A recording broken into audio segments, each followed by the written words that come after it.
कृष्णा। राधे राधे दोस्तों, स्वागत है आप सभी का मेरे YouTube चैनल में। ओम शनिदेवाय नमः, ओम शनिचराय नमः। आज हम सुनेंगे शनिदेव की भक्ति की गाथा। तो बोलिए शनिदेव महाराज की जय हो। सूर्य पुत्र शनिदेव न्याय और कर्म के देवता माने जाते हैं। शनिवार, शनि प्रदोष व्रत और शनि अमावस्या ऐसे अवसर हैं जब शनिदेव को प्रसन्न किया जा सकता है। व्यक्ति के अच्छे बुरे कर्मों का फल देना शनिदेव जी के हाथ में होता है।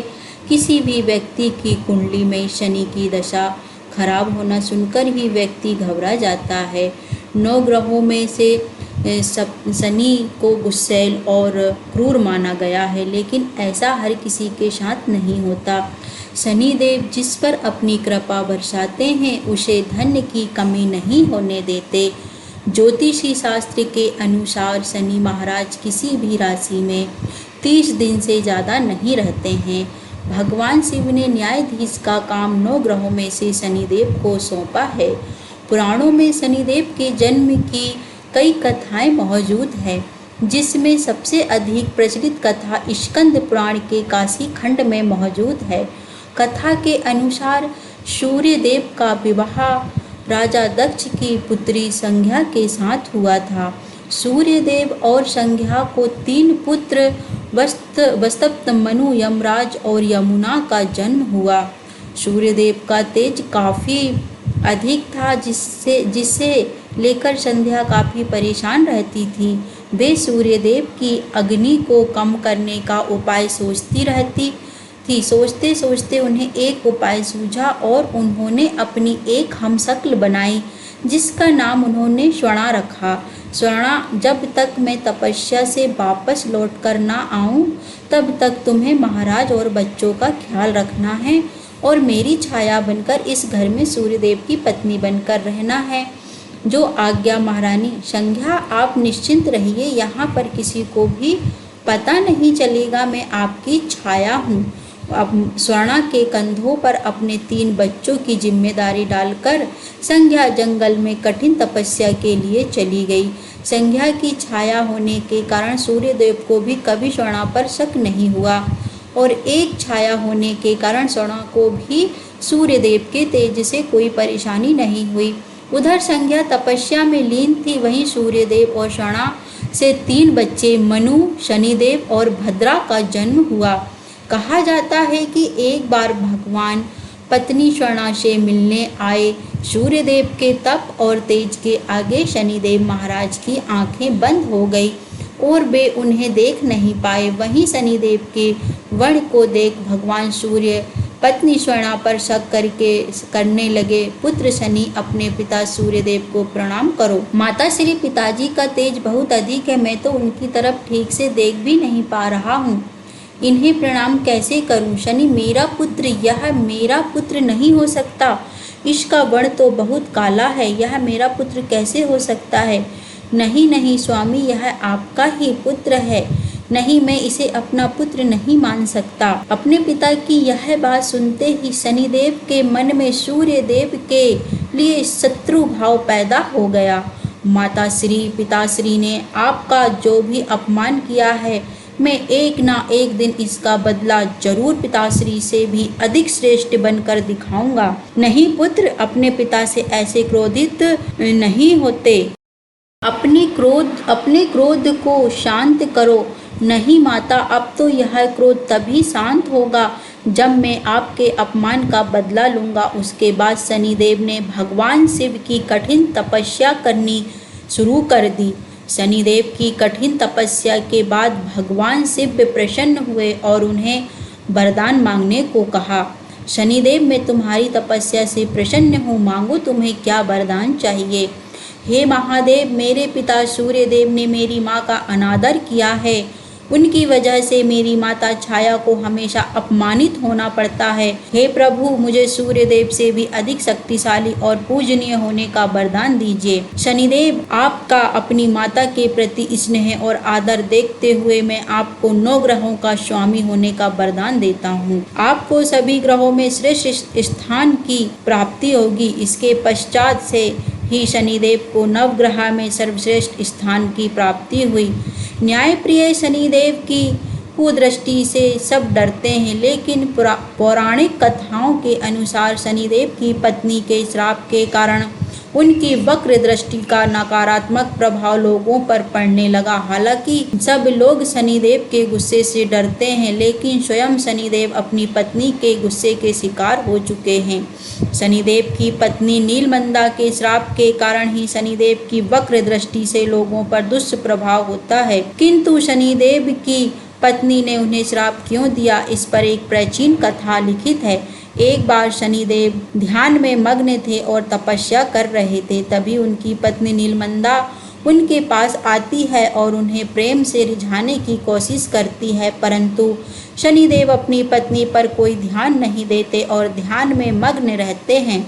वे अपनी तपस्या में लीन रहते हैं, उन पर अपनी पत्नी के प्रेम का कोई प्रभाव नहीं पड़ता। नीलमंदा ने शनिदेव को अपनी सौंदर्य से रिझाने की बहुत कोशिश की, परंतु शनिदेव की तपस्या भंग नहीं हुई। तो गुस्से में नीलमंदा ने शनिदेव को श्राप दिया, मैं इतनी देर से आपको प्रेम से मनाने की कोशिश कर रही हूँ, किंतु आप हैं कि अपनी तपस्या में लीन बैठे हैं।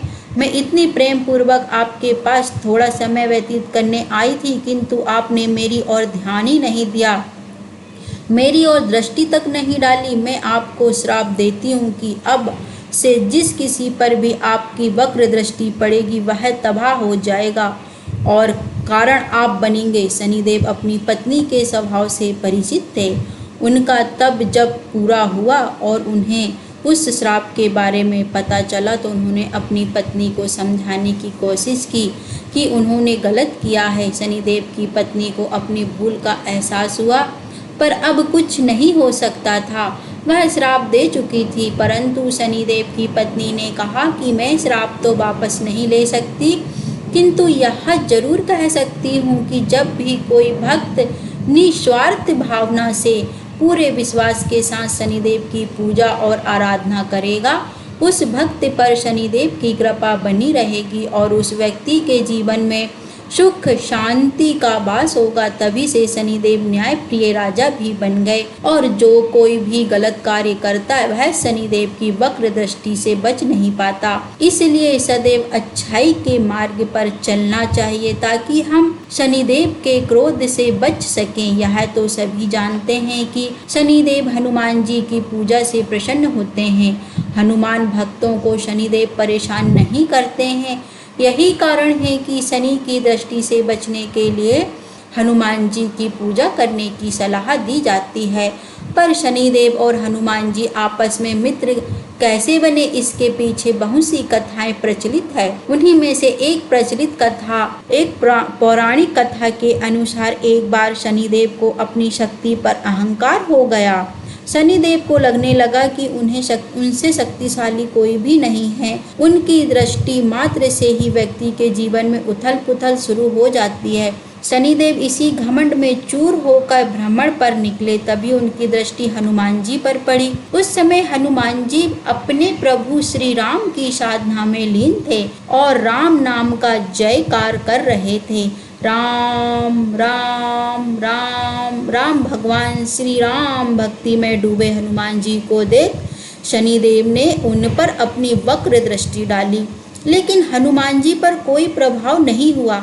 इससे शनिदेव क्रोधित हो गए। उन्होंने हनुमान जी को ललकारा, ए बानर, देख तेरे सामने कौन खड़ा है। हनुमान जी ने शनिदेव पर कोई ध्यान नहीं दिया और अपनी भक्ति में लीन रहे। शनिदेव ने सभी प्रयास कर लिए, लेकिन हनुमान जी पर कोई प्रभाव नहीं पड़ा। तो शनिदेव क्रोध में आकर 7वें आसमान पर पहुंच गए। तनाव और गुस्से में आकर शनिदेव ने एक बार फिर प्रयास किया और बोले, नर आंखें खोल, हे बानर आंखें खोल। मैं शनिदेव तुम्हारी सुख शांति को नष्ट करने आया हूँ।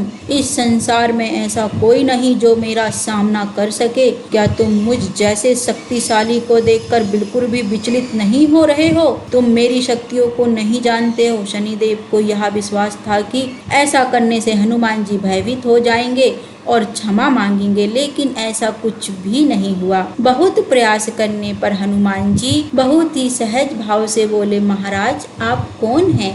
और इस तरह से कोलाहल करके मेरी पूजा में विघ्न क्यों डाल रहे हैं? मैं तुम्हें अपना परिचय पहले ही दे चुका हूँ, पर शायद तुमने ध्यान नहीं दिया। तुम्हें इसका दंड अवश्य मिलेगा। मैं अभी से समय तुम्हारी राशि में प्रवेश करने जा रहा हूँ, तब समझ में आएगा कि मैं कौन हूँ। शनिदेव, आप कहीं और जाएं और मुझे अपने प्रभु का स्मरण करने दें। कृपया करके मेरी साधना में विघ्न उत्पन्न करने की चेष्टा ना करें। हनुमान जी की यह बात सुनकर शनिदेव का क्रोध और बढ़ गया। उन्होंने हनुमान जी की भुजा पकड़ ली और अपनी तरफ खींचने लगे। हनुमान जी को लगा जैसे उनकी भुजा को किसी ने दहकते अंगारों पर रख दिया हो। उन्होंने तुरंत एक झटके से अपनी भुजा को शनिदेव की पकड़ से छुड़ाया। इसके बाद शनिदेव ने विकराल रूप धारण कर उनकी दूसरी बाह को पकड़ने की कोशिश की, तो हनुमान जी को भी क्रोध आ गया और उन्होंने अपनी पूंछ में शनिदेव को लपेट ही लिया। मैंने आपसे कहा था कि आप मेरी पूजा में विघ्न न डालें, पर आपने मेरी बात को नहीं सुना। अब जब तक मैं प्रभु श्री राम की आराधना करता हूँ, तब तक आप मेरी पूंछ से बंधे रहेंगे, ताकि आप मेरी पूजा में विघ्न न डाल सकें। ए वानर, तुम तो क्या, तुम्हारे प्रिय श्री राम भी मेरा कुछ नहीं बिगाड़ सकते। शनिदेव की यह बात सुनकर हनुमान जी को अत्यंत क्रोध आ गया और वह शनिदेव को पूंछ में लपेटकर पहाड़ों और वृक्षों पर खूब उठा उठाकर पटकने लगे और रगड़ने लगे। इससे शनिदेव की हालत खराब हो गई। अंत में शनिदेव को अपनी गलती का एहसास हुआ और वह हनुमान जी से बोले, दया करें वानर राज, मुझे अपनी गलती का एहसास हो गया है, मुझे क्षमा करें। भविष्य में मैं आपकी छाया से भी दूर रहूंगा। हे शनिदेव, आपको मेरी छाया ही नहीं, मेरे भक्तों की छाया से भी दूर रहने का वचन देना होगा। मैं वचन देता हूँ, जो भी भक्त आपकी पूजा अर्चना करेगा, उसको मेरे कारण कभी भी कोई हानि नहीं होगी। ओहो, मेरे घाव बहुत पीड़ा दे रहे हैं। शनिदेव, घबराइए नहीं, यह घाव मेरे दिए हुए हैं, इसलिए इन घावों की पीड़ा भी मैं ही दूर करूंगा। आप यहाँ ब्राजे, मैं आपके घाव पर यह सरसों का तेल लगा देता हूँ, इससे आपके घाव बिल्कुल ठीक हो जाएंगे। हनुमान जी ने शनिदेव के घावों पर सरसों का तेल लगाया, जिससे शनिदेव को आराम मिला और देखते ही देखते उनका पूरा दर्द खत्म हो गया। वीर हनुमान, आज आपके द्वारा लगाए सरसों के तेल ने मेरी पीड़ा हर ली है। भविष्य में जो भी भक्त शनिवार के दिन मुझ पर तेल चढ़ाएंगे, मैं उनके जीवन की सारी पीड़ा हर लूंगा। मुझ पर शनिवार को तेल चढ़ाने वाले भक्तों के जीवन के सारे दुख दूर हो जाएंगे। अपने मित्र शनि की भूल को क्षमा कर दीजिए, मैं आपको अपने हृदय से लगाना चाहता हूँ। हनुमान जी मुस्कुराए और शनिदेव को हृदय से लगा गए। उसी दिन से शनिदेव और हनुमान जी में मित्रता हो गई। तब से शनिवार के दिन शनिदेव पर तेल चढ़ाने की परंपरा बन गई। शनिवार के दिन हनुमान जी की पूजा का भी बहुत महत्व है। कहा जाता है कि शनिवार के दिन जो हनुमान जी की पूजा करने से शनिदेव प्रसन्न होते हैं और भक्तों, हनुमान जी और शनिदेव दोनों की कृपा बनी रहती है। तो बोलिए शनिदेव महाराज की जय हो, हनुमान जी बाबा की जय हो। भक्तों, यह कहानी कैसी लगी मुझे कमेंट करके ज़रूर बताएं, और अगर कहानी अच्छी लगी हो तो कृपया करके मेरे चैनल को सब्सक्राइब करें, वीडियो को शेयर करें और बेल आइकन प्रेस करना ना भूलें, ताकि ऐसी ही अच्छी भक्तिपूर्ण कहानियाँ आप तक पहुँच सकें। बोलिए जय शनिदेव महाराज।